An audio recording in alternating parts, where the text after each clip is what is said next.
لله نحمده ونستعينه ونستغفره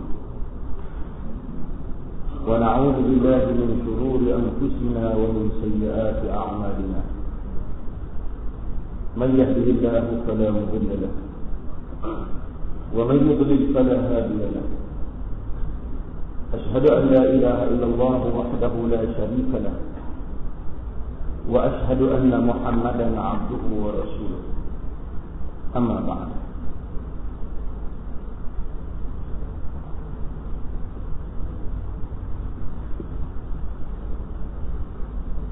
Muslimin dan muslimat yang dimuliakan, pertamanya kita melahirkan perasaan duka kita di atas apa yang berlaku di selatan Thailand yang membabitkan pembunuhan saudara-saudara kita umat Islam.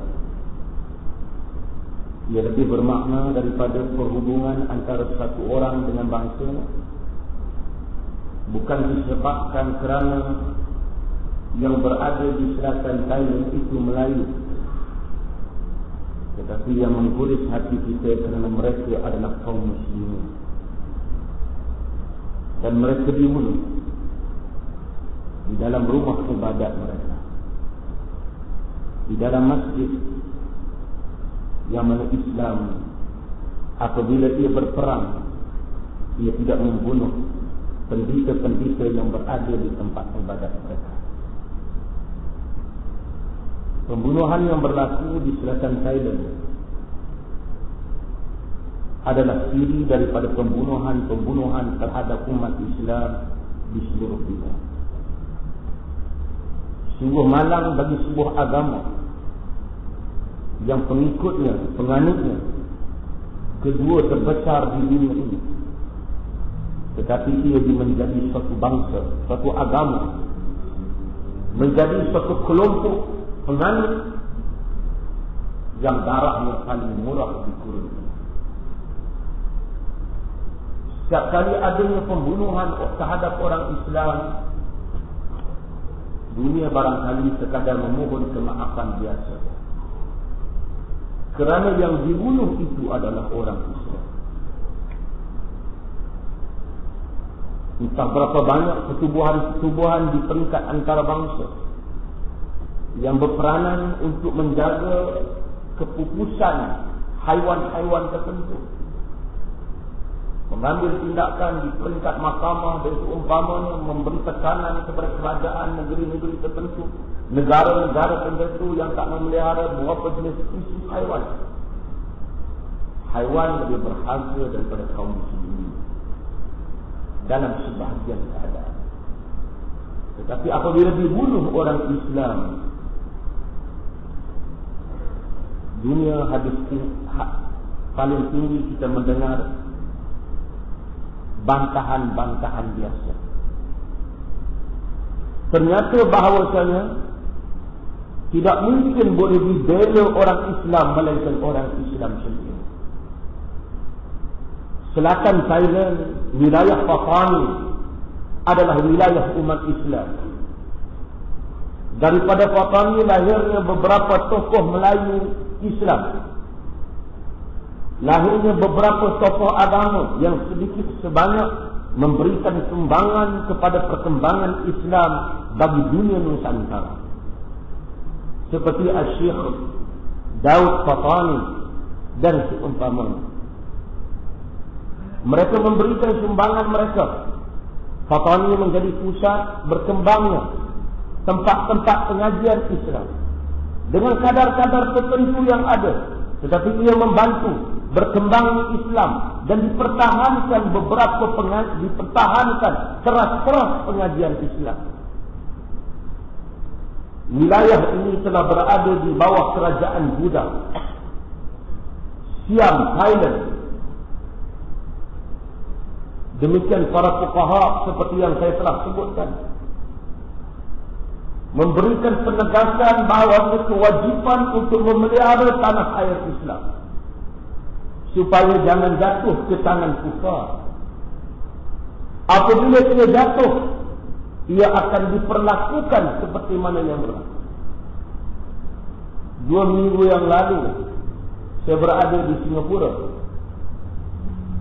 Dalam salah satu ciri ceramah, saya menyebut tentang apa yang dihadapi oleh umat Islam di dunia ini dan sedikit menyentuh berhubung dengan Palestin. Dengan saya tidak menyebutnya dengan kadar apa yang saya sebut di Malaysia. Tak sebut terang-terang nama Amerika, tapi menyebut bahawasanya bagaimana nasib umat Islam Palestin, bagaimana kewajipan kita terhadap bumi Palestin dan seluruh bumi Islam yang telah ditawan. Ringkas saja sebutannya, lebih kurang 25 minit, ringan bahasanya, supaya umat Islam Singapura boleh faham. Pihak penganjur ketakutan. Ke kiri dan ke kanan mata tengok. Habis saya berceramah, penganjur kata 25 minit yang pertama kami dalam ketakutan yang amat sangat. Bimbang dengan ucapan itu kita akan diambil tindakan. Satu wilayah yang asalnya milik orang Islam, bukan saja mereka tidak boleh untuk mempertahankan diri mereka, bahkan mereka tidak boleh untuk membicarakan mengenai agama mereka. Islam mengambil berat persoalan kedaulatan, persoalan membina siadah ketuanan. Demikian agama, demikian yang saya sebut. Setiap kali para ulama tafsir apabila melalui firman Allah Ta'ala, wa ma lakum la tuqatiluna fi sabilillah wal mustada'afina min ar-rijali wan nisa'i wal wildan yaquluna rabbana akhrijna min hadhihi al-qaryati dhalimi ahliha waj'al lana min ladunka waliyya waj'al lana min ladunka nasira.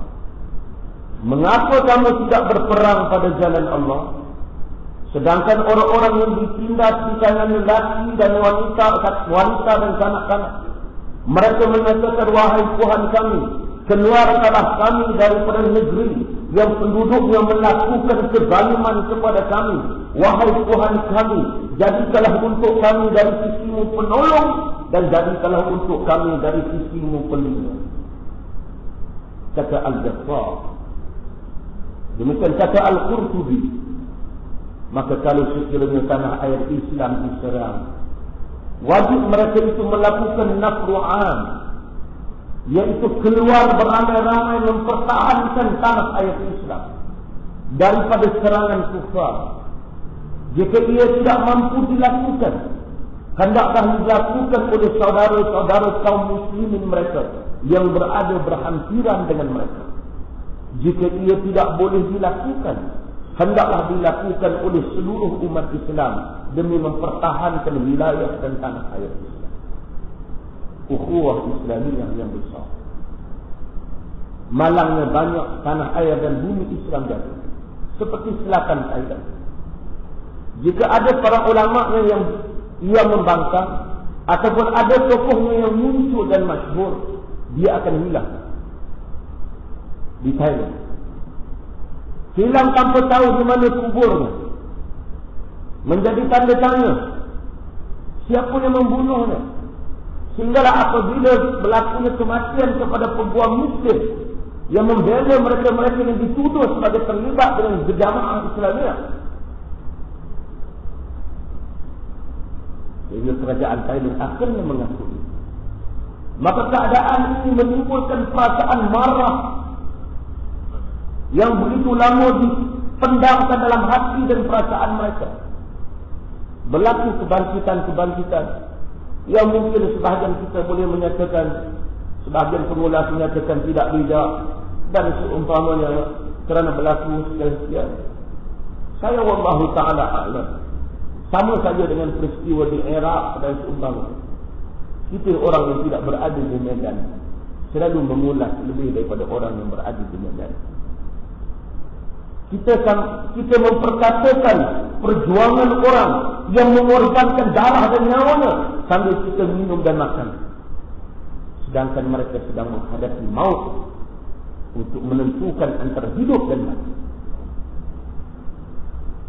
Kita katakan yang penting perasaan kita terguling dan kita marah dengan apa yang berlaku kepada umat Islam. Beberapa orang pemula di kalangan ahli politik menasihati rakyat Kedah supaya jangan emosi dengan apa yang berlaku.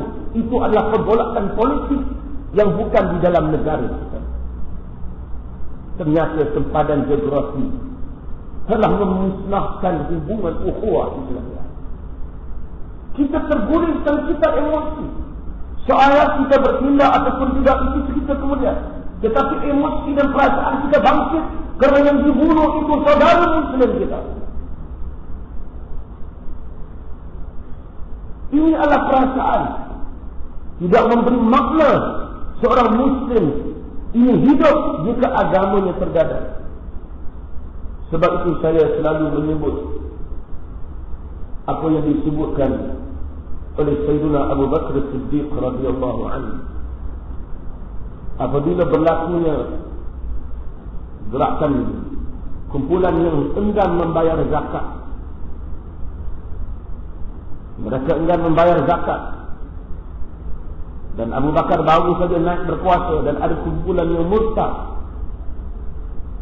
Setelah Abu Bakar melihat apa yang berlaku dan memberikan beberapa ulasan, antara perkataan masyhur Abu Bakar, Abu Bakar menyebut kepada dirinya sendiri, ayanqutul din wa ana hayy, ayanqutul din wa ana hayy. Apakah agama menjadi lemah? Apakah agama menjadi kurang sedangkan aku masih hidup? Perasaan hati satu orang Muslim tidak akan dapat menerima bahawa agamanya tercemar sedangkan dia berada dalam sihat walafiat. Ayanqutul din wa ana hayy. Apakah agama menjadi lemah sedangkan aku masih hidup, kata Abu Bakar. Lalu Abu Bakar menggerakkan kekuatannya menghadapi kumpulan yang murtad dan enggan membayar zakat. Apa arti seorang itu hidup jika agamanya menjadi lemah?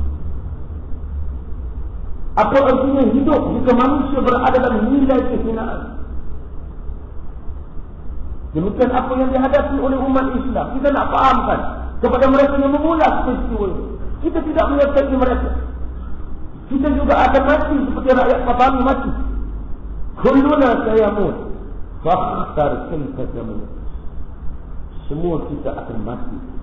Cuma pilihlah jalan bagaimana nak mati. Sama ada mati dalam kehinaan ataupun mati dalam kemuliaan. Alhamdulillah, negara kita tidak menghadapi masalah itu. Tapi kita sensitif dengan apa yang berlaku. Dan kita tak kata macam orang lain kata, kita tak boleh campur urusan negeri orang.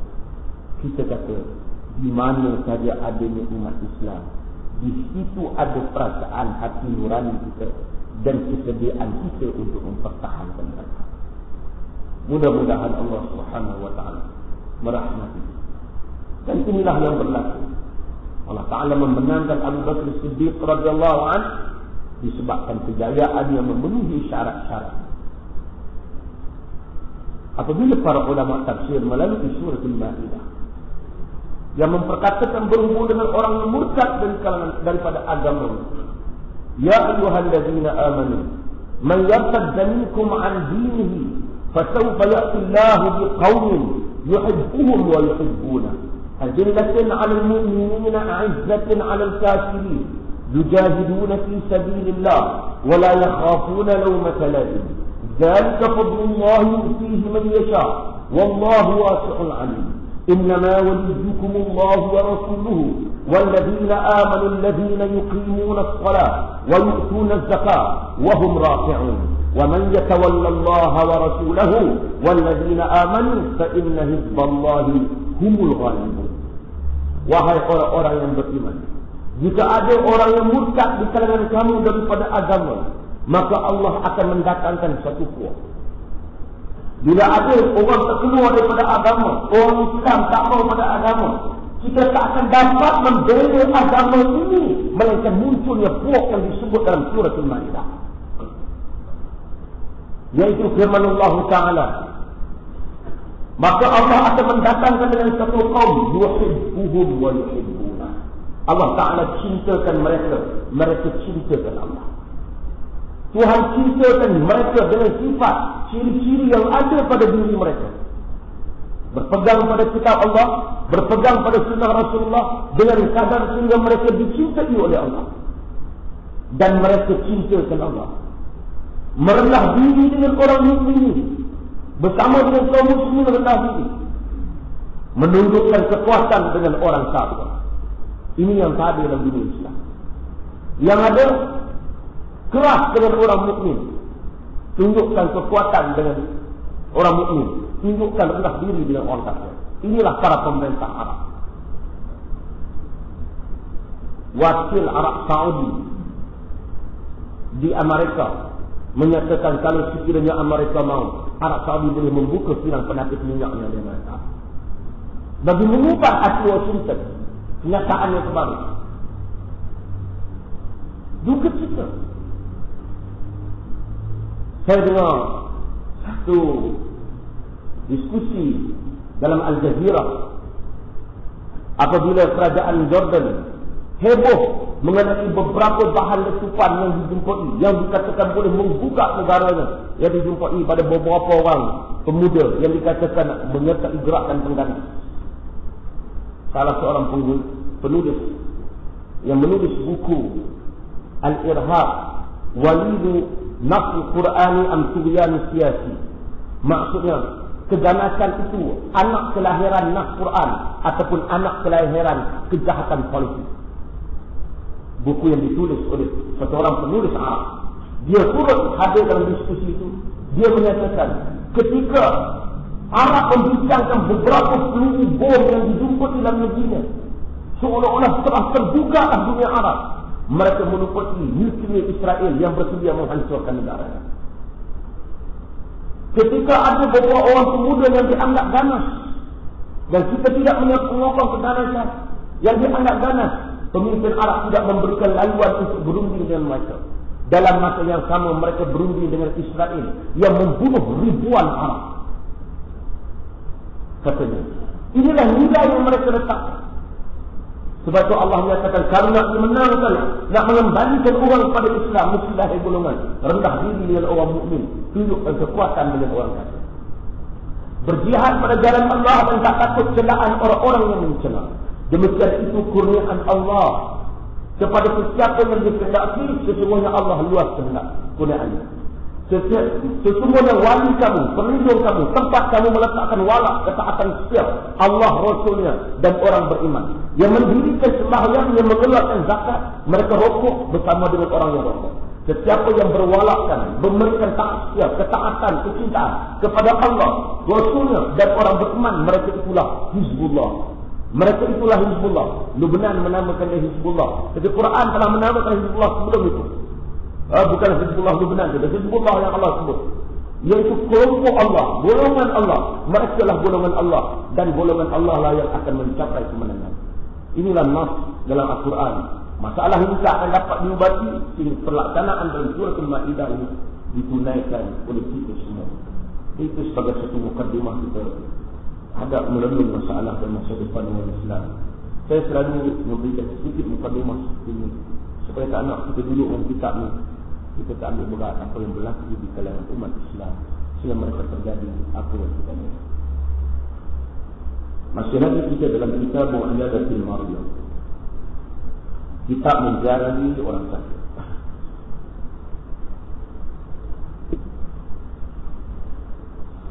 Bab ma yudu'a bihi lil marid, bab apa yang didoakan untuk orang yang sakit. An Aisyah radhiyallahu anha, an Nabi sallallahu alaihi wasallam. Buku tu kata apa? 945 bagi buku yang tebal. Terjemahannya lebih kurang, saya terjemah secara langsung. Tentang mes yang tentang An Aisyah radhiyallahu anha, daripada Aisyah radhiyallahu anha, anna Nabi sallallahu alaihi wasallam, sesungguhnya Nabi sallallahu alaihi wasallam Tuan bila sebut Nabi SAW, saya sebut untuk menyebut SAW. Supaya kita tidak termasuk di kalangan orang yang bakhil. Seperti diriwayatkan oleh Al-Imam sallallahu alaihi wasallam. Kana idza ishtaka al-insanu shay'an minhu aw kanat bihi qarhatun aw jurh. Qala an-nabiy sallallahu alaihi wasallam bi usbu'ihi hakadha. Wa wada'a Sufyan ibn Uyaynah ar-rawi sababatahu bil ard thumma rafa'aha bismillah qurbatu ardina biriqati ba'dina yushfa bihi saqimuna bi'izni rabbina muttafaqun alaih. Yang diriwayatkan oleh Bukhari dan diriwayatkan oleh Imam Muslim di dalam sahih mereka berdua. Kerana bagi Bukhari itu ada kitab lain. Bila kita kata muttafaqun alaih, maksudnya dia diriwayatkan oleh Bukhari dan diriwayatkan oleh Muslim. Bukhari meriwayatkan perkara itu dalam sahih Bukhari. Kalau Bukhari meriwayatkan benda itu di dalam lain yang tidak dalam sahihnya, seperti diriwayatkan dalam Tarikhul Kabir ataupun diriwayatkan dalam Al-Adab Al-Mufrad, kita tidak sebut bahawa itu sebagai muttafaqun alaih.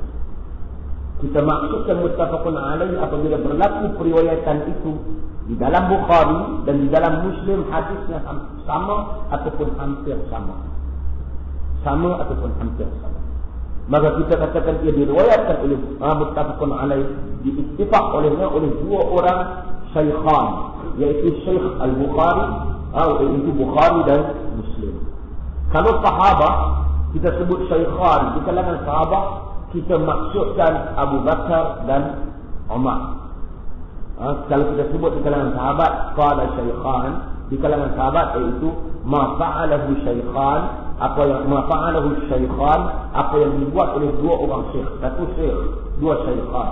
Apa yang dibuat oleh dua orang syekh, kalau benda itu kita maksudkan sahabat, kita maksudkan Abu Bakar dan Umar. Kalau kita maksudkan di kalangan ulama hadis syaikhan, kita maksudkan di kalangan perawi hadis, kita maksudkan Al-Bukhari dan kita maksudkan muridnya Muslim. Kita maksudkan Imam Muslim, Al-Bukhari dan Muslim. Daripada Aisyah radhiyallahu anha katanya bahawa Nabi sallallahu alaihi wasallam apabila seseorang insan mengadu sesuatu kepadanya atau padanya ada qarhah ni luka besar, atau jurh, luka kecil dia. Bersama kadang-kadang ahli bahasa dia suka pendapat ini. Quran sebut, in yamsaskum qarhun faqad massal qauma qarhun mithluh wa tilkal ayyam nudawiluha bainan nas. Jika kamu terkena luka, maka sesungguhnya kaum kufar yang berperang dengan kamu itu pun terkena luka juga. Demikian itu hari-hari yang kami jadikan, ia silih berganti di kalangan manusia. Maksud perkataan qarh, banyak lagi Quran ayat begitu. Ayat maksudnya begitu. In takunu ta'lamuna fa innahum ya'lamuna kama ta'lamun wa tarbuna min Allah ma la yarjun. Jika kamu merasa sakit, kufar juga merasa sakit. Tetapi kamu mengharapkan daripada Allah apa yang mereka tak harapkan. Hari ini tunjuk mereka punya entah apa ramai mati. Bukan saja rakyat Iraq mati, mereka mati. Bukankah saja rakyat Iraq sakit, mereka sakit. Bahkan kajian ahli psikologi Amerika yang buat kajian di Iraq menyatakan tekanan jiwa, penyakit jiwa di dalam tentera Amerika meningkat.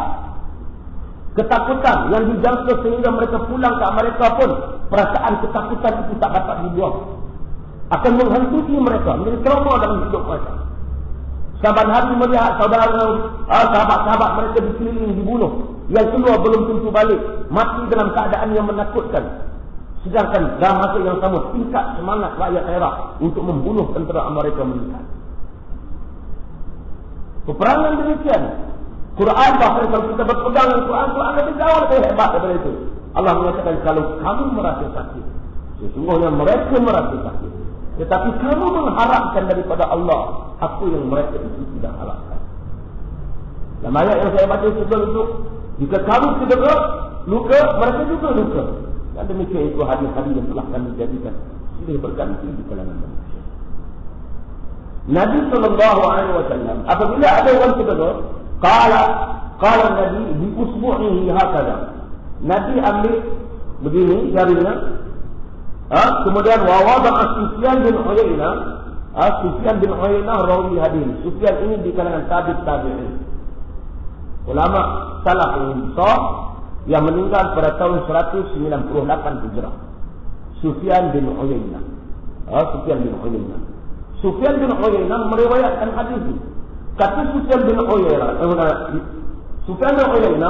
dia bila dia riwayat, dia cerita, dia praktikkan hadis itu. Wa wada'a Sufyan bin Uyainah ar-rawi sababatahu bil ard. Dia pun ambil tangannya letak macam ni. Kemudian dia angkat tangan dia. Ini jari apa? Jari telunjuk. Dia letak jari telunjuk ni, kemudian dia angkat. Wa qala bismillah turbatu ardina biriqati ba'dina yusfa bihi saqimuna bi'izni rabbina. Dengan nama Allah, turbatu ardina, ni saya tahu dah. Turbat ni tanah, ardina bumi kita. Biriqati ba'dina, dengan air liur sebahagian daripada kita. Yusfa bihi saqimuna, disembuhkan dengannya penyakit kita. Bi'izni rabbina, dengan izin Tuhan. Nabi buat macam ni. Kalau orang sakit, ni petua, orang kata petua. Ini bukan betul, ni sunnah. Nanti kita akan huraikan bagaimana pandangan orang ulama. Sufyan meriwayatkan, Sufyan tunjuk, berdasarkan petunjuk Sufyan, dia tak, kemudian baru dia baca. Tapi ulama-ulama hadis yang lain menyebut bahawasanya setelah baca dia tiup, sebagai kerana dalam hadis ini menyebut diri qatiba'ina, dengan air liur sebahagian daripada kita. Kalau dia buat begitu, dia letak tangan, artinya bila dia angkat akan ada kesan pasir. Cuma hadis ini kata Nabi letak pula pada tempat cedera, bukan pada luka tu. Dia ambil keberkatan, dia letak pada kawasan yang luka, berdasarkan pada hadis. Sebagian para ulama hadis bila mensyarahkan hadis ini menyebut beberapa pandangan. Nama dia kata dia masuk sikit.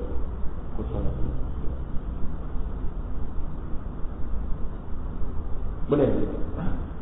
Para ulama hadis mereka menyebut berdasarkan hadis ini, sama ada dia letak dulu kemudian baru dia baca, dia tiup, memenuhi maksud bercampurnya air liur pada tempat yang diletakkan di atas tanah, ataupun dia tiup dulu kemudian dia letak pun menyamatinya. Tapi Sufyan tunjuk letak, angkat, ada sikit kesan, kemudian dia tiup, kemudian diletakkan kepada tempat yang sakit. Timbul perbincangan di kalangan ulama. Ini saya di depan saya ni banyak doktor-doktor perubatan. Okey. Nanti orang boleh sedia buat kajian Imam Malik. Yang penting hadis ni, Rasulullah ada ketika kita nak baca, nak ganti. Apa dia ganti dengan doa? Dia doa. Ganti ni ada tiupan, nafas, dia tiup. Asfara dapat nafikan ganti. Alhamdulillah dia pun dinafikan.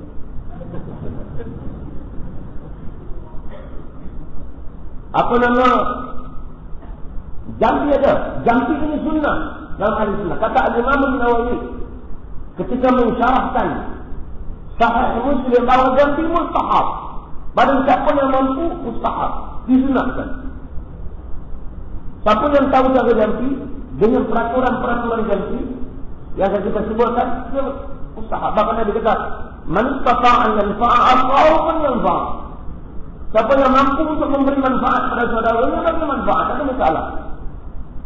Nabi kata, la ba'sa bil qama lam yakun fihi syirk. Tak apa dengan ganti kalau tidak ada dalamnya syirik. Maka seperti mana yang saya sebut dahulu, ganti mesti memenuhi beberapa benda. Yang pertama, ganti itu kita boleh ganti dengan kitab ataupun dengan sunnah. Dengan nas Quran ataupun dengan nas sunnah, kita boleh ganti. Ini sah. Ataupun kita juga boleh jampi dengan benda yang bukan nas Quran dan Sunnah, tetapi ucapan-ucapan yang tidak mempunyai maksud kepada syirik, tak ada unsur syirik, ataupun unsur khurafat, unsur bohong, seperti jampi-jampi yang selalu saya buat contoh tuan-tuan. Kalau ada unsur syirik, tak boleh. Kita boleh jampi, sekalipun jampi itu tak ada nama Quran, tak ada dalam hadis, tapi dia tak ada unsur syirik. Dengan berkat Tuhan yang Maha Berkuasa, maka sekian sembuhlah kalah penyakit ini. Wah, misalnya, tak ada nama, tapi tidak ada unsur syirik. Perkataan yang benar, jampi itu diizinkan, termasuk juga di dalam sunnah yang dimaksudkan. Tetapi kalau dia berganti dengan nas Quran, lebih afdal. Kalau dia berganti dengan nas sunnah, lebih afdal. Tapi kalau dia berganti, kalau tak ada syirik, jangan ada yang karut cerita yang bukan-bukan. Ada unsur-unsur yang tak benar, macam yang saya sebut pada dalam beberapa jampian. Saya tak lihat itu. Jampi macam-macam, jampi Jawa, jampi apa, tak benar. Kita tak benar. Fu kiri, fu kanan apa, kemudian berkat doa, baginda Ali benar apa, tak benar.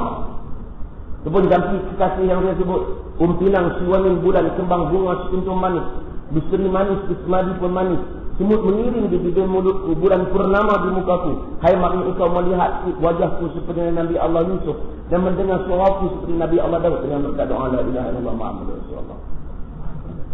Kabut. Tak betul. Betul ada macam ni, tapi jangan berganti ya. Ya habaq ah. Rakaman tu dibatalkan. Dia tak termasuk.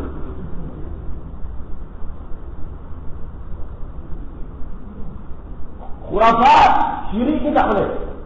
Karena kita pakai jampi tadi berdasarkan hadis Muslim tadi.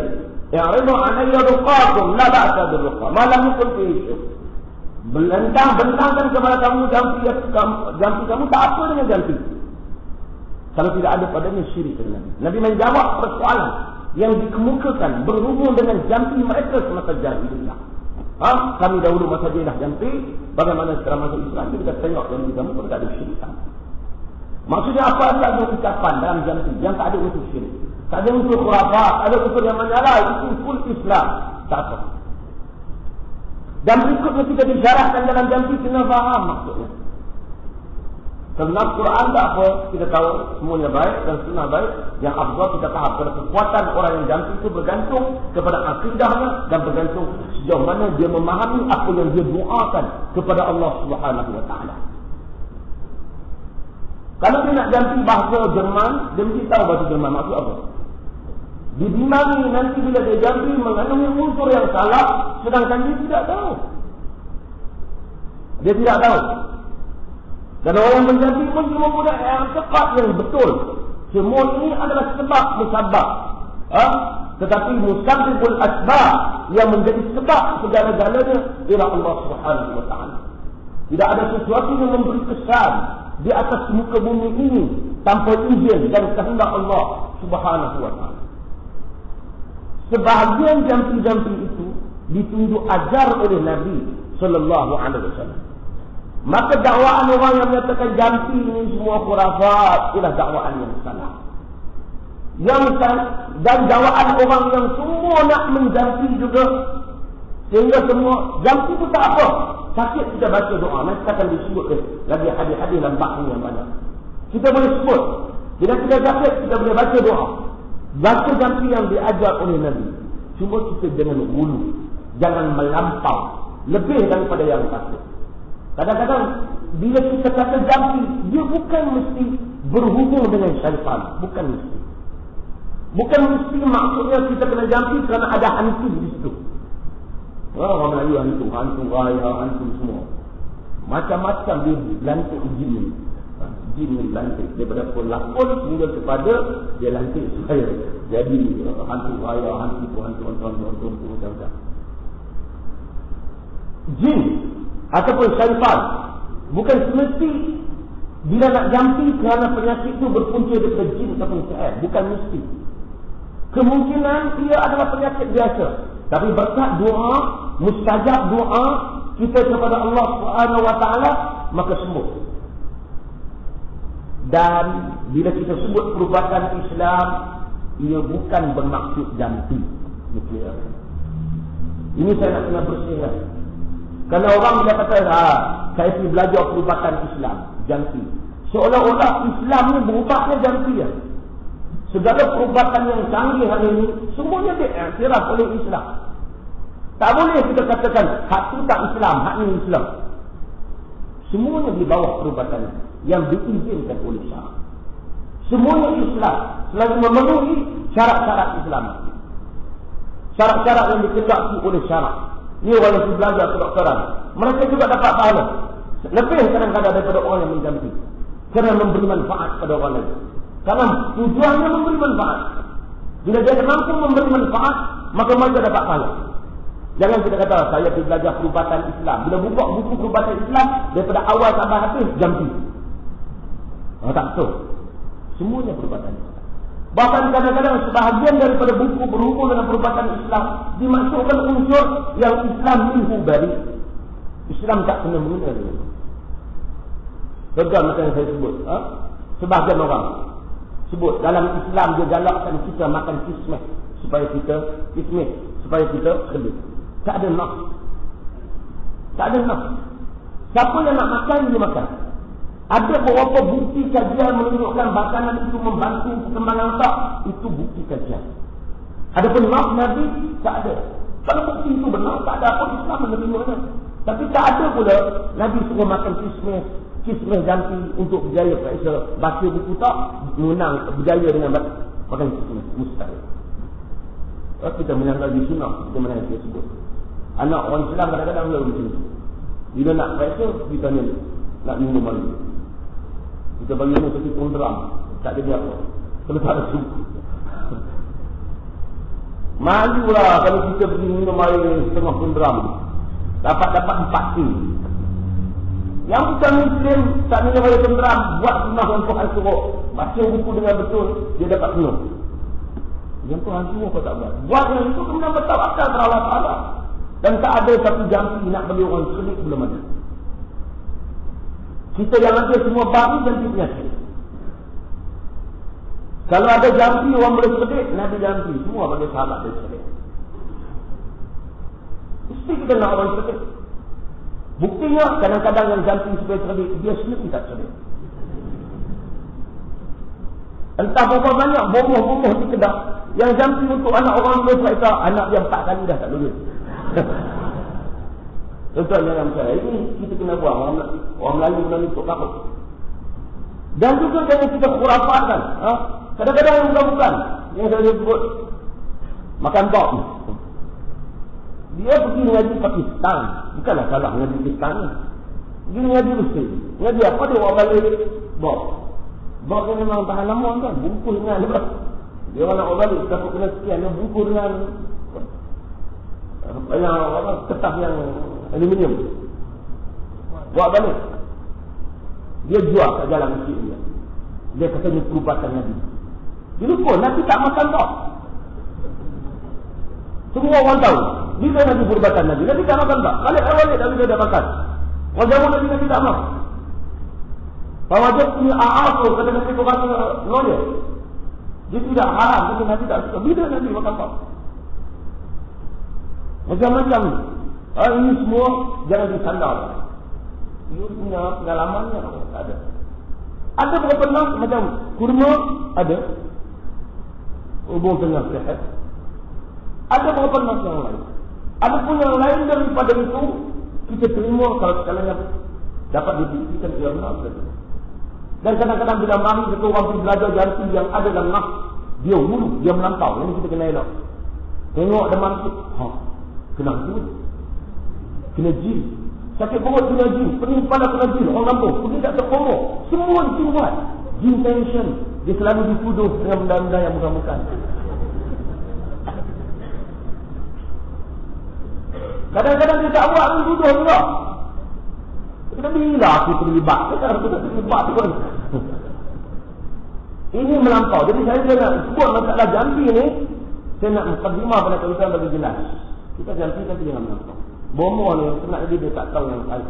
Tapi dia andaikan yang bukan-bukan. Berdasarkan kepada khabar yang diberi kepadanya oleh syaitan. Qurana min asy-syaitan.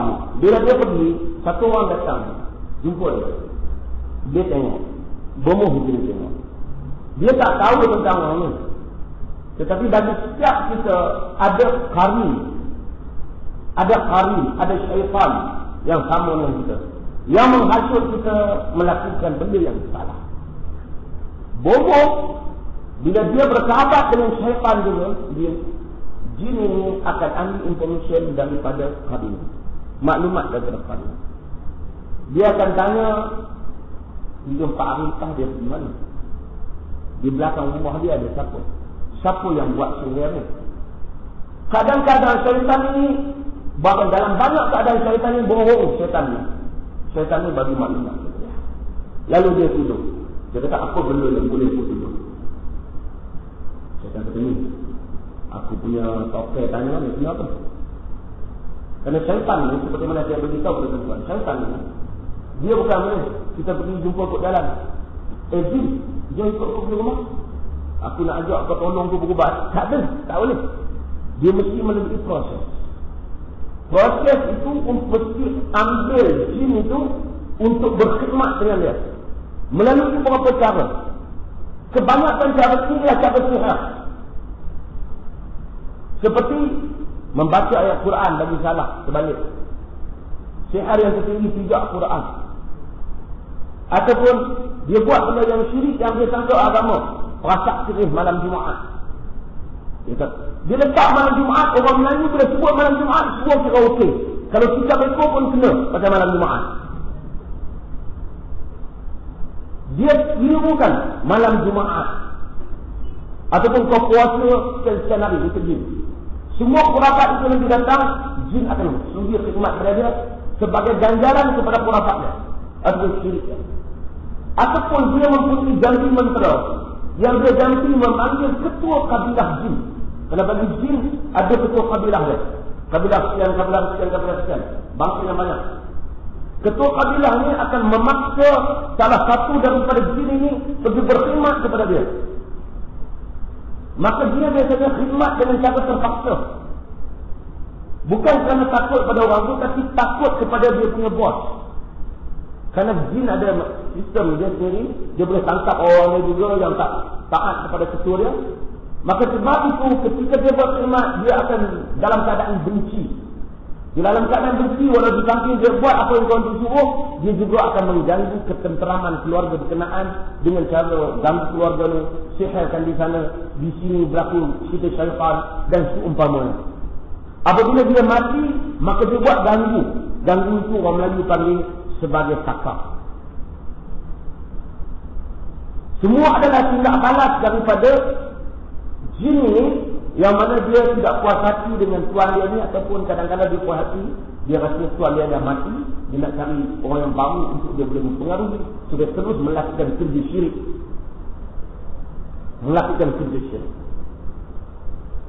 Jin yang pentingnya, melalui jin ini dia dapat, lalu dia mengambil maklumat. Dia tanya apa cerita, dia kata sebenarnya dia ni ada orang buat, siapa buat, aku pun tak tahu. Dia bukan tahu semua yang gaib. Sebahagian dia tahu ni. Tak apalah, kau bagi-bagi satu je, apa-apa jawapan. Belakang rumah dia ada satu rumah bumbu merah. Dia pakai kereta biru. Okay. Dan dia pakai, orang dia tinggi-tinggi. Kemudian kukus. Bomo tak ada jawapan. Si bahlul setan ni bagi tahu kepada dia, dia pun terima. Bomo ni jauh lebih bahlul daripada setan ni. Kemudian dia pun bukan orang jauh. Si bunyi pun macam dia je. Yakin dia. Bukan orang jauh. Orang dia ni pakai kereta biru. Sebut kiri kanan ada kereta biru. Tinggi-tinggi. Kuat lah. Bumbung rumah merah. Memang tak lah.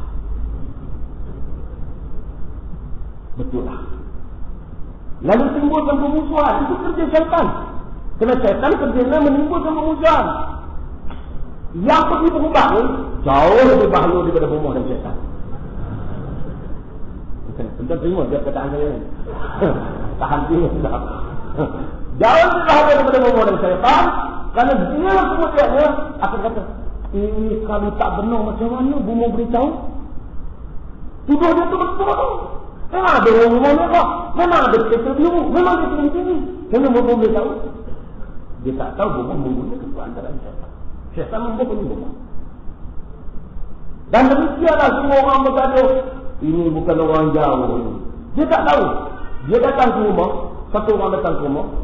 Bila datang ke rumah, jin tengok. Oh, dia kata, aku tak tahu macam ubat. Tapi kalau kau nak tuduh, boleh tuduh. 3 minggu lepas, ada dia punya adik dia datang. Oh, adik dia datang. Dia pun buat cerita. Adik dia. Nak sebut pun serba salah. Si makanlah bomoh baik sangat. Nak sebut pun serba salah bomoh kata. Bukan orang lain sebenarnya. Adik-adik sini. Sini bunyi. Macam mana orangnya?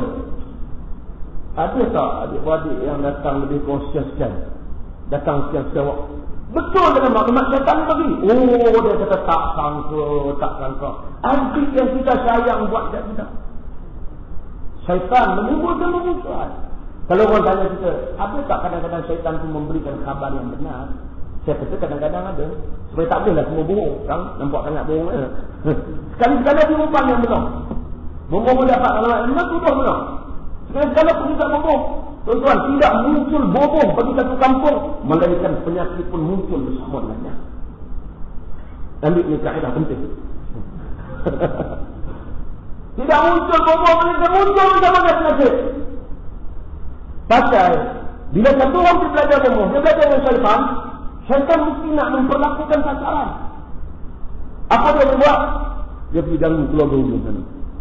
Tengah malam orang kerja anak orang ni. Syaitan ganggu. Banang yang menangis tak tahu. Mana nak buat jam ni tak mau ni tak mau. Baca kursi pun tak jadi. Tak ada betul. Dah baca sebalik. Makna tak faham. Akidah tak sama dengan ayat kursi. Macam mana nak jadi? Aku tak tahu. Tetapi aku dengar kata si mamat kita ni katanya boleh sikit banyak. Pergi dia, oh dia kata tak apa ni mana serius dia ambil takut. Orang utara kata macam kutil tahu buah. Betul-betul ambil buang kuih penyakit. Langkah-langkah dia kata champion bomo. Untuk apa kata champion bomo ni. Dia kata hotel betul bomo ni. Dengar kata malam tadi anak aku buka pukul 1 tak boleh tidur.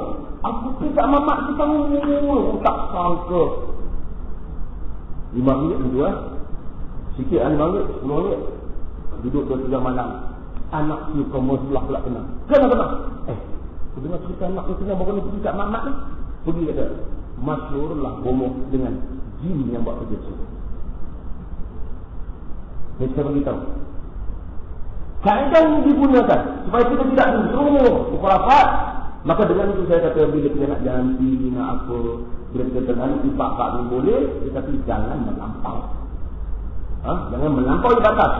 Nanti kita akan jadi macam mana yang jadi pada masa.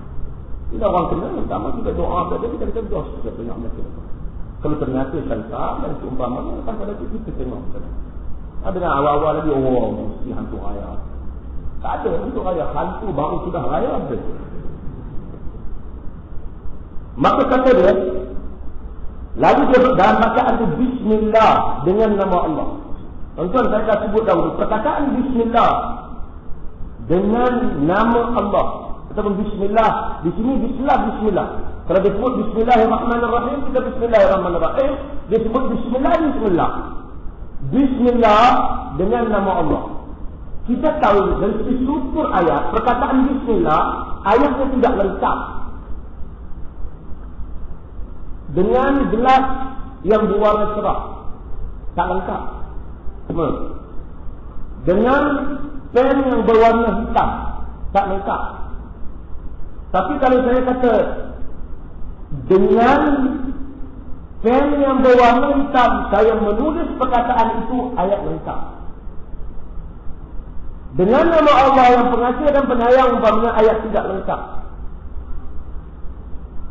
Tapi apa yang melengkapkannya? Para ulama berbincang hal ini. Seperti yang disebut oleh Al-Imam Az-Zamakhsyari di dalam tafsir yang terkenal Al-Kashaf. Ulama-ulama berbincang tentang masalah ini. Bagaimana nak melengkapkan ayat ini? Kelengkapan ayat itu berada pada kita. Dengan nama Allah yang pengasih dan penyayang, saya minum air. Itu yang melengkapkannya. Sebab tinggal Bismillahirrahmanirrahim, sambungannya pada kita. Bismillahirrahmanirrahim, dengan nama Allah. Kalau kita makan, aku makan. Kalau kita baca, aku baca. Itu yang melengkapkannya. Dengan nama Allah, aku baca. Jadi kita hendaklah bila kita sebut, aku baca ni dengan nama Allah. Sebab kita sebut Bismillah. Aku minum ini dengan nama Allah. Sebab itu aku sebut Bismillah. Itu maksud sebutan Bismillah. Sebab itu perkataan Bismillah yang disebut oleh sahabat memberi kekuatan yang hebat. Sedangkan kita menyebut Bismillah, kita tak tahu apa. Maksudnya kita buat kerja itu dengan bergantung kepada nama Allah. Dengan nama Allah, kebesaran Allah. Bila kita sebut ganti ini Bismillah, maksud kita mengganti hal ini dengan nama Allah. Turbatu ardina, tanah pada bumi kami. Ulama berbeza pendapat. Bumi ini semua bumi ke? Di mana saja kita boleh tekan tiup macam tu dan capuk. Ataupun ada pendapat yang minoriti di kalangan ulama kata hadis ini khas untuk bumi Madinah. Ada pendapat khas untuk bumi Madinah. Maksudnya kalau kerana Nabi buat itu di Madinah, maka kalau orang sakit, cedera, dia tekan dia tekan di tanah, kemudian dia angkat ada kesan-kesan tu daripada tanah Madinah, dia baca ayat ini, maka akan tertunailah maksud yang dilakukan oleh Nabi sallallahu alaihi wasallam. Tetapi majoriti para ulama menyatakan boleh buat di mana sahaja. Maka kita tekan, bila kita tekan, sama ada bukanlah mesti dah pasti mana. Ada hanya kesan saja. Tuan-tuan bahagian dengan ini banyak-banyak doktor-doktor di depan ini tahu bahawasanya debu juga mempunyai fungsi yang tersendiri di dalam menghadapi beberapa jenis bakteria. Dan kita tahu bahawasanya dan untuk bahagia benda ni ada perkara yang seketika apabila dia amat dalam hadis kita tak tahu maksudnya. Tak faham maksudnya. Zaman bertambah, kemudian maksudnya kita faham. Ada banyak benda. Termasuk masalah sayat lalat umpamanya, dahulu tidak dipahami. Kemudian ada pertemuan-pertemuan yang terbaru, mereka memahami maksud di sebaliknya. Bukan berarti pada hari manusia tak boleh faham, hadis itu tidak benar. Ilmu yang kurang barangkali. Saya sebut buat contoh berulang kali pada tuan-tuan. Bila Allah Ta'ala sebut wasyamsu tajri li mustaqarrin laha, dan matahari yang bergerak pada tempat edarannya, pada tempatnya, pada paksinya, dia edar. Al-Quran menyatakan matahari bergerak.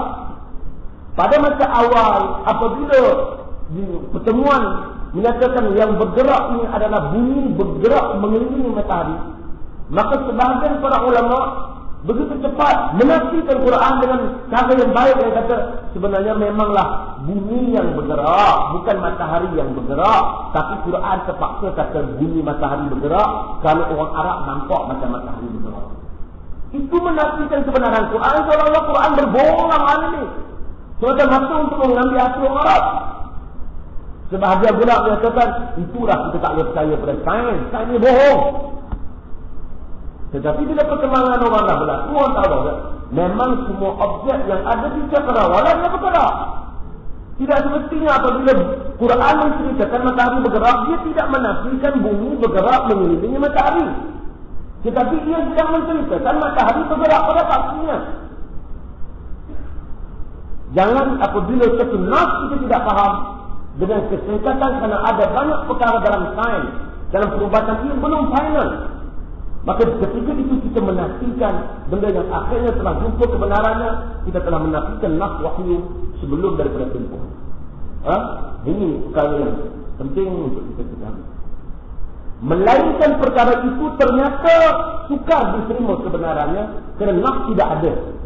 Umpamanya Orang mengatakan ada tertentu, imam-imam tertentu dikandung oleh ibunya selama beberapa tahun. Dikatakan Imam Syafi'i 2 tahun. Dikatakan imam tertentu 4 tahun ibunya mengandung lagi. Dari segi perubatan semua terbukti mustahil. Mustahil. Tak mungkin. Tapi bagaimana mungkin imam itu sendiri yang sebut? Ataupun bukan imam itu menyebut tentang dirinya, dia menyebut tentang orang lain. Kita katakan apa yang disebut di atas fakta yang tak kukuh pada zaman dia. Nas belum ada. Nas Quran tak ada tentang itu. Nas Sunnah juga tidak ada. Yang ada dalam Nas Quran ialah tahap paling singkat mengandung, iaitu selama 6 bulan. Wa hamluhu wa fisaluhu 30 syahra.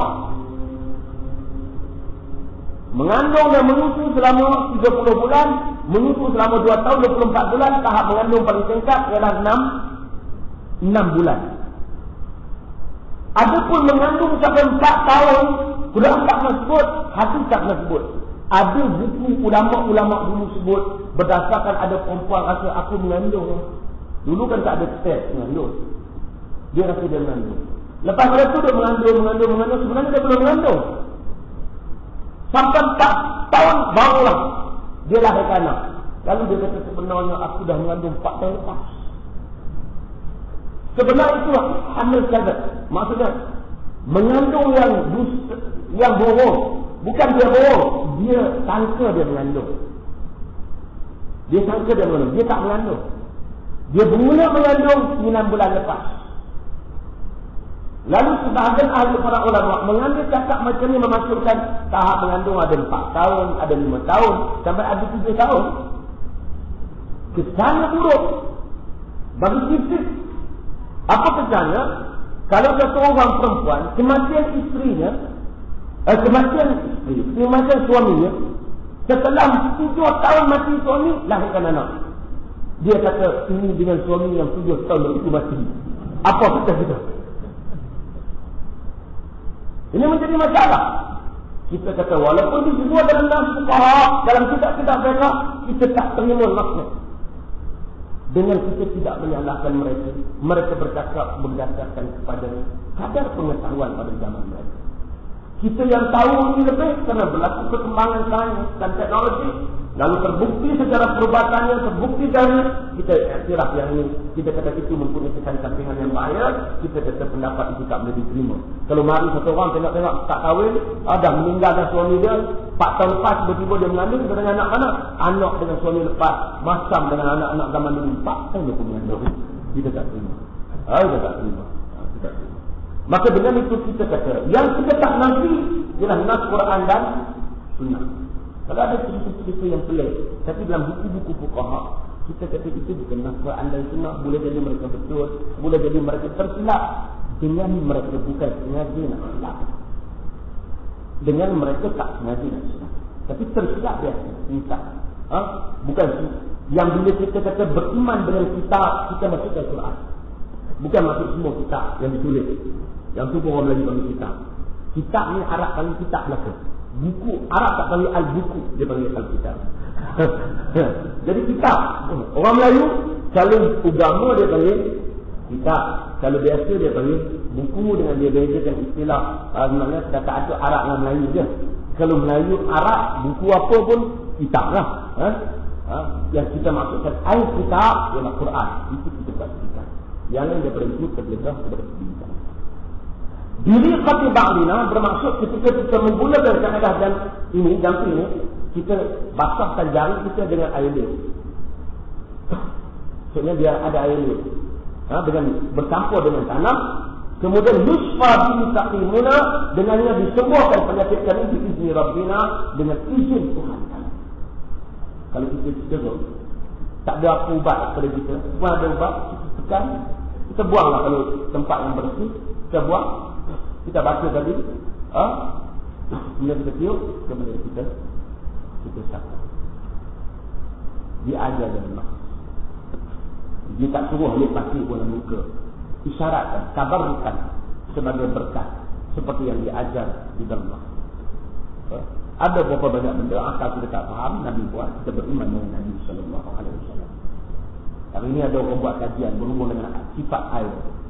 Itu kira daripada Jepun buat dan sebagainya. Sifat air ini kalau disebut perkataan yang baik, dia berubah. Dan kalau disebut perkataan yang buruk, dia juga berubah. Kemudian orang baru tahu, sama sedangkan orang Islam percaya hal ini sebelum daripada semua kajian.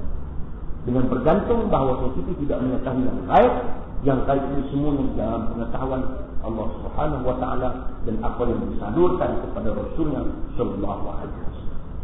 Wa anha anna Nabi sallallahu alaihi wasallam daripada Aisyah bahawa Nabi sallallahu alaihi wasallam kana ya'udhu ba'da ahlihi yamsahu bi yadihi al-yumna wa yaqul Allahumma rabban nas ajhibil ba's washfi anta ash-shafi la shifaa'a illa shifaa'u shifaan la yughadiru saqama, muttafaqun. Daripada Aisyah radhiyallahu anha bahawa Nabi sallallahu alaihi wasallam melawat bahagian ahlinya, keluarga yang sakit. Wa yamsahu bi yadihi yumna, Nabi sapu dengan tangannya yang kanan. Bila dia tengok orang sakit, kita pergi kalau dia sakit, dia sapu dengan kanan, dia baca Allahumma rabban nas adhabil ba', dan sekarang riwayat mudhiban ba'. Nanti kita tahu. Wasfi anta syafi la shifaan illa shifaa'u shifaan la yughadiru saqama, sembuhkanlah Allah, engkau adalah Tuhan, ya Allah Tuhan manusia, hilangkanlah penyakit, sembuhkanlah, engkaulah asy-syafi, engkaulah penyembuh.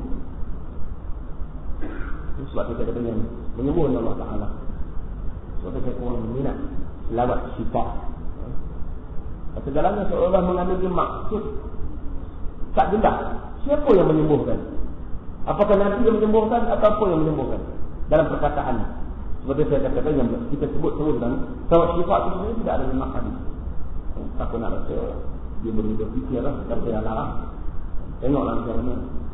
Kita tak larang, tapi ambil masa lah sikit buat kajian, tengok. Kadang-kadang orang sensitif.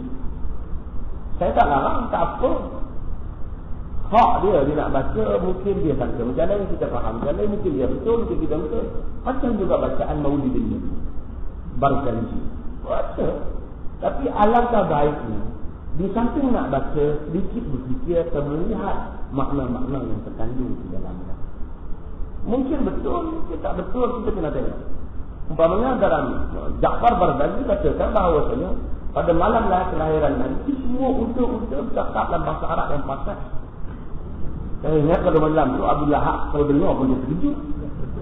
Beriman dah pada sebelum lahir ni. Cerita-cerita yang seperti itu kadang-kadang kita kok tambah daripada yang asal. Wa hadara lailatan maulidihi Asiyah wa Maryam min al-hadirati al-qibtiyah. Pada malam kelahiran Nabi datangnya Asia, datangnya Maryam daripada wanita-wanita surga. Ini semua tidak ada nak mengenai cerita. Yalah, nak baca tapi kalau ada masa sikit buat jemaahkan. Mana boleh cukup. Malaikat dengan burung-burung berebut nak pergi jaga Nabi. Kata buku Nabi. Tak salah malaikat tak tahu ini urusan Allah Ta'ala pun nak jaga Nabi. Mana burung berada nak jaga tu. Yalah, kita baca. Mana Nabi kata tak memakan Nabi pula. Ini penting dalam Melayu ni. Nabi duduk rukun nombor 2. Entah rukun apa. Bukanlah nanti saya kata, oh kacau ni. Innama aidukum biwah antaqumu lillahi masna wa qurratan wa tatafakkur. Benda ni tentu. Nabi bila berselisih dengan Quraisy, susah nak. Quran kata sesungguhnya Muhammad bagi tahu mereka. Sesungguhnya aku nasihatkan kamu dengan satu benda. Kamu berdiri untuk Allah Ta'ala, sama ada berdua-dua ataupun seorang. Kemudian kamu fikir ambil. Dah payah mak, tak mahu terima. Dan tak payah. Jangan Abu Jahal kacau dengan Abu Lahab kacau. Dengan semua orang kacau. Kau sendiri fikir. Sama ada cari dua orang yang boleh buat bincang. Antara kau sendiri pergi tengok fikir hari-hari betul ataupun tidak. Bila kita ni, dia orang kata macam ni, oh dalam dengar tu karut. Itu bukan alasan. Karut ada sebab. Kenapa karut? Betul ada sebab. Kenapa betul? Kita kata, bukan tak boleh baca, dia tak larang baca-baca. Tapi, kalau ada masa, kita balik semak makna dia. Kalau orang Melayu, memang dia tak semak makna dia, bukan salah dia. Saya pun tak salah orang Melayu. Kerana minat dia nak baca benda tu, bagus juga. Jadi minat dia bagus lah. Dulu Ummu Kalsum, orang Melayu minat lagu dia. Dia nyanyi, Ya Habibi, Ya Habibi, orang Melayu tak tahu Ya Habibi, dia kasih juga. Ummu Kalsum, dia penyanyi pop lah. Tapi kebanyakan yang nyanyi masa era 60-an yang seumpamanya Ustaz-Ustaz, Ustazah, ketawakan hati dan seumpamanya. Kerana mereka sangka bila dia itu Arab, maka Islam. Bila bunyi Arab tu, maka bunyi agama. Entah berapa banyak Arab yang tak boleh diharap.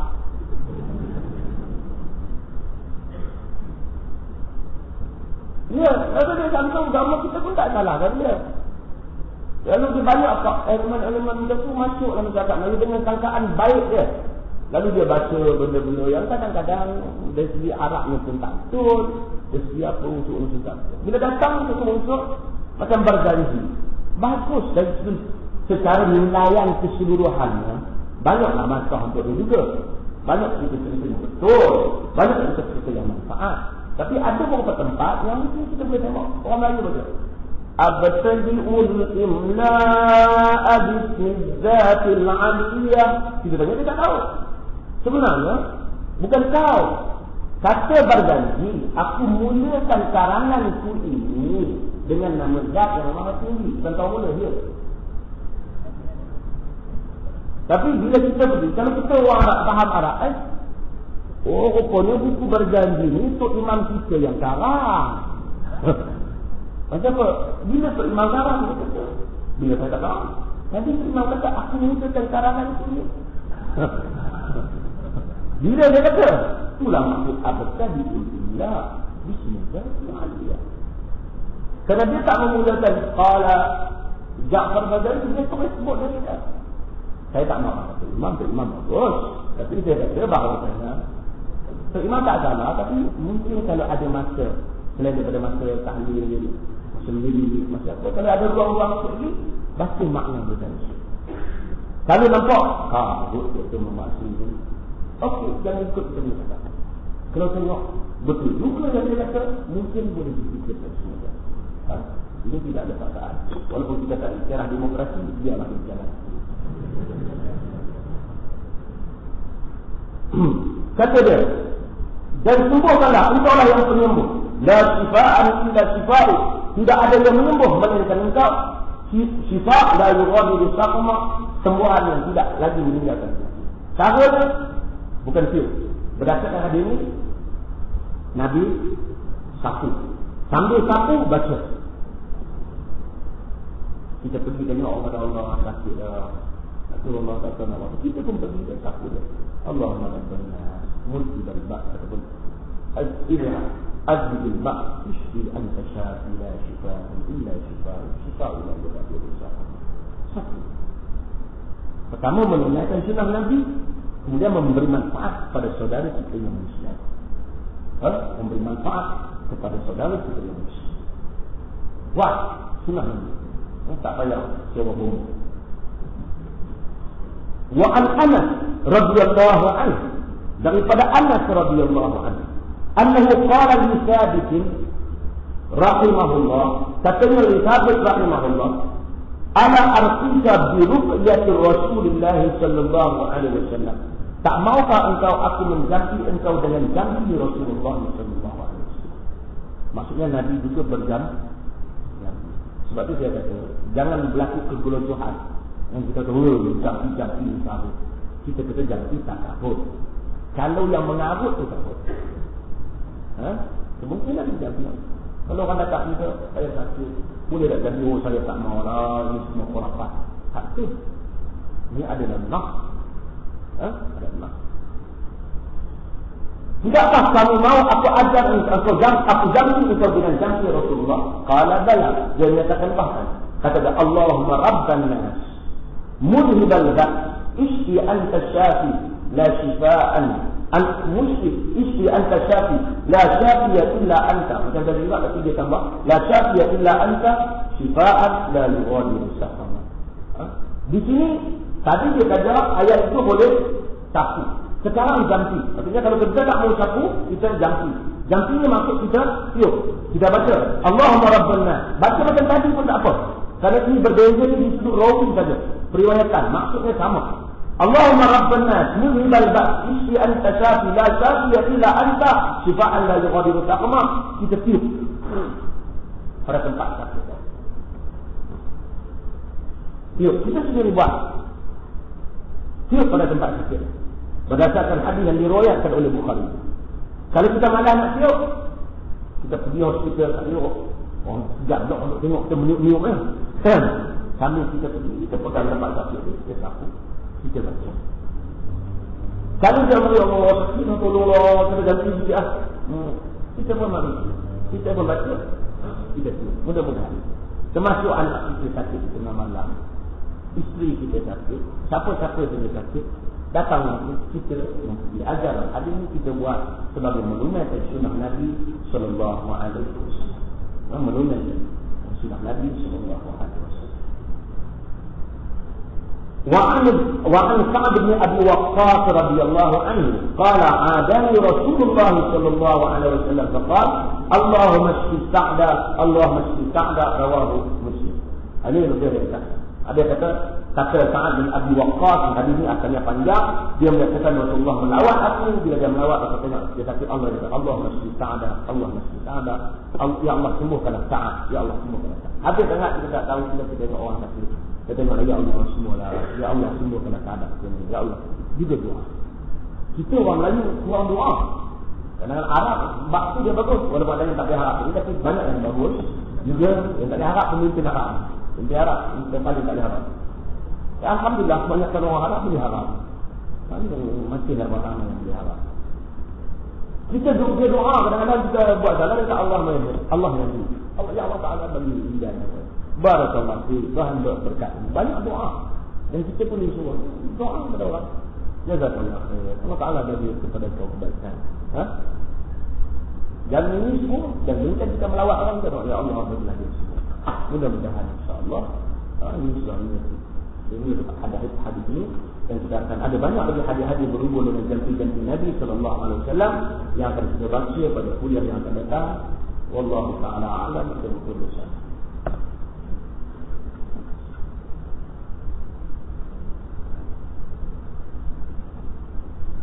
Ada soalan tak?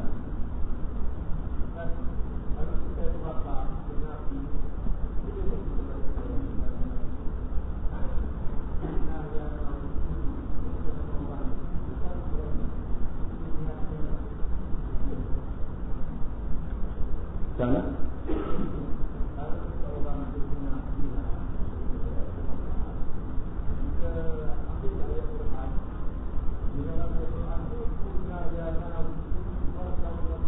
Assalamualaikum.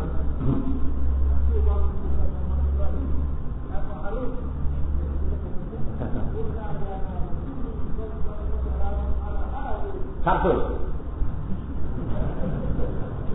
Kalau dia nak baca juga, saya katakan kekal dengan wassalaman ala Ibrahim.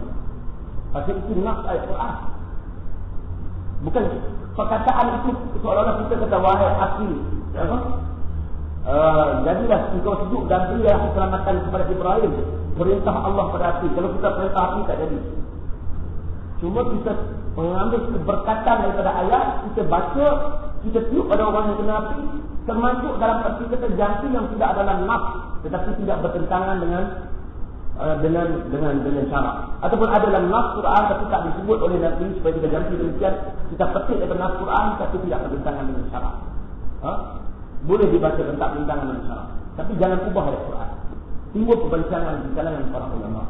Al-Imam Ibn Qayyim Al-Jawziyah rahimahullah ta'ala yang meninggal pada tahun 851 Hijrah, kata Al-Imam Ibn Hijrah, kata Al-Imam Ibn Qayyim, berhubung dengan bacaan-bacaan Al-Quran Misalnya Al-Quran kata Rabbana atina fid dunya hasanah. Sedangkan kita yang nak baca itu kita seorang. Apakah nak kata Rabbi atini hasanah?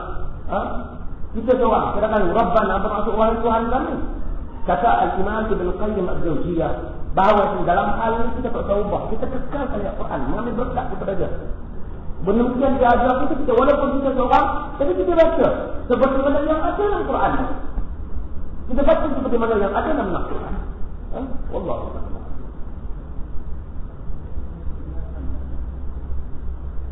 Kita tak boleh menggunakan kata. Dan kita menolak menggunakan kata. Walaupun ulama sebahagiannya ada berbeza pendapat berhubung dengan tangkal yang ada dituliskan Al-Quran. Namun yang jelasnya, walaupun dituliskan Al-Quran dan seumpamanya, ia boleh membawa kepada uji ini pada kebanyakan orang. Lama-lama dia bergantung dengan tangkal. Oh, dia kata patut dah demam, tangkal tu jatuh. Bahaya. Dan kita man'allak kapal. Kapal yang menggantung semuanya. Bermaksud sebagai walaupun pukul itu bincang oleh para ulama, tapi maksudnya apabila dia gantung, dia boleh membawa pada uji. Membawa pada uji.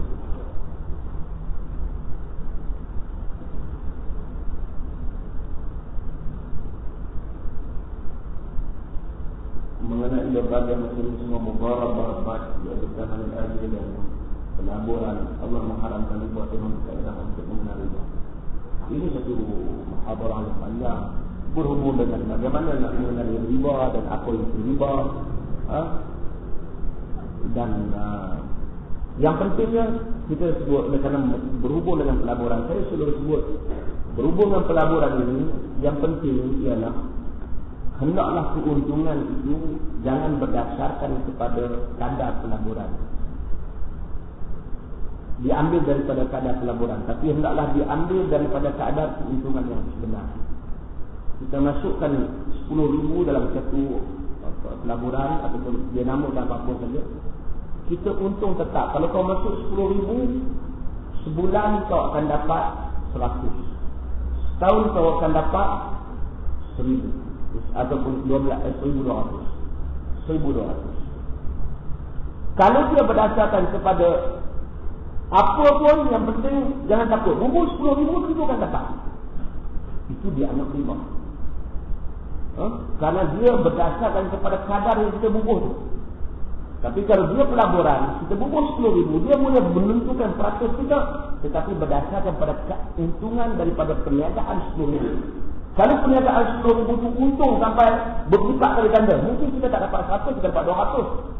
Mungkin dia rugi, tapi tidak dapat 50. Mungkin tak untung, tak rugi, kita tak dapat apa-apa. Tetapi kalau hanya berdasarkan kepada pokok yang kita bubur, pokok yang kita letakkan, senantiasa untung, maka itu riba. Bubur 10,000 jangan fikir, setiap bulan dia dapat. Itu bukan pelaburan. Pelaburan atas kadar untung rugi, dan ada kemungkinan untung lebih daripada itu. Itu adalah riba, yang ternyata riba itu duit dengan duit. Yang mana kita letakkan 10,000, kita tak tanggung apa-apa risiko, hanya menetap itu. Jadi ini seperti yang banyak yang berlaku dalam saham-saham ini. Saya mendengar ceramah mengenai ilmu syariat dan ilmu hakikat. Apakah pandangan Ustaz tentang ilmu hakikat? Apa ilmu hakikat? Saya tidak pentingkan istilah, saya pentingkan isi kandungan dia. Apa? Kalau ilmu hakikat itu satu ilmu yang berbeza dengan syariat. Siapa yang melalui jalan hakikat tidak memerlukan syariat, kita tentang. Kita anggap kufur. Tetapi kalau ilmu itu bermaksud kita mencerita hakikat diri kita ni manusia hamba yang mesti taatkan Allah, kita sebenarnya dijadikan dunia ni. Kalau itu maksud hakikatnya, tak apa. Tapi kalau maksud hakikat sebenarnya satu jalan yang lain, kerohanian yang pelik, yang diasingkan dengan apa yang dibawa oleh Nabi SAW, ilmu ini adalah ilmu yang salah, dan inilah yang berlaku pada banyak pengajian ilmu hakikat. Hakikat insan, buku yang ada gambar tasbih pada, dan seumpamanya. Ini semua adalah perkara yang salah. Ada salah.